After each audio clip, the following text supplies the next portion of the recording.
Welcome back to our Palmon Survival series. In episode 2, we explored breeding and evolution, and now it's time to unlock the power of your base. Palmon Survival is not just a monster-catching RPG. Once your camp is unlocked, the game shifts into a full-on strategic base builder. Your camp controls almost every system, from how fast your Palmons level up, to how many resources you earn, to how efficient your army becomes. Mastering base automation is what separates casual players from long-term champions.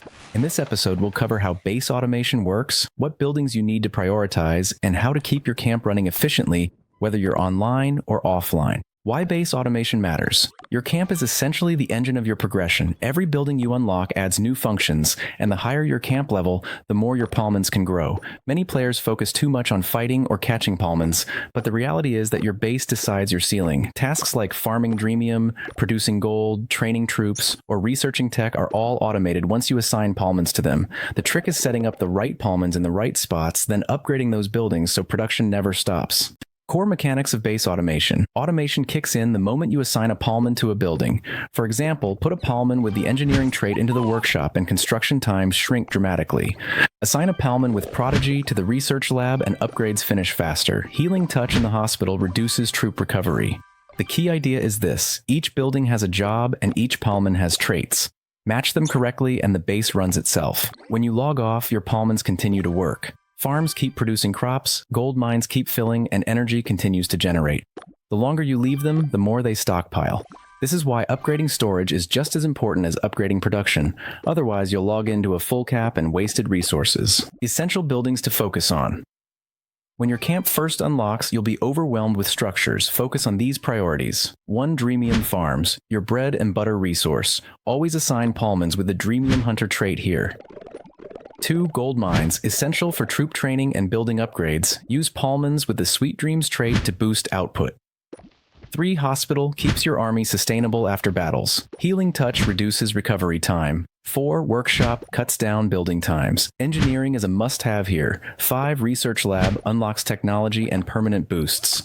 Prodigy is your best trait for this building. 6. Power Plant, generates energy which fuels high-level upgrades and evolutions. Without energy, your progression halts, so prioritize steady power generation. Later, buildings like the Training Grounds and Field Lab become more relevant. But the early mid-game is all about balancing Dreamium, gold, healing, and research. Camp level and expansion.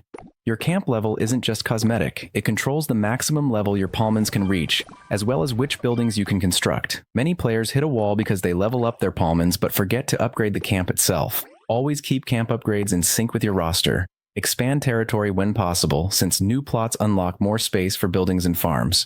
Treat camp upgrades as your #1 priority, because every other system scales off it. Palmon assignments and traits. The magic of automation lies in pairing traits with the right building. If you just throw random Palmons into slots, you'll miss out on huge boosts. Here are some quick rules. Engineering Palmons go to construction. Prodigy Palmons go to research. Coach Palmons go to troop training. Healing Touch Palmons go to hospitals. Dreamium Hunter Palmons go to farms. Sweet Dreams Palmons go to gold mines. Keep economic Palmons in your base, not in your battle squads. Their job is to speed up growth behind the scenes. Managing camp orders and tasks. As your base grows, you'll get daily orders and missions. These are small objectives like harvesting a set amount of resources or upgrading a building. Always complete these tasks because the rewards scale with your camp level. Think of camp orders as mini-quests that push your progression forward. They also guide you on what the game thinks you should prioritize, which is a good safety net if you ever feel lost. Power plant and energy management. The power plant deserves special mention. Energy is the backbone of late-game progression. It powers your advanced buildings, evolutions, and high-tier upgrades. Without a steady supply, your base stalls. Always keep your power plant active, upgrade it frequently, and assign Palmons that can boost energy output.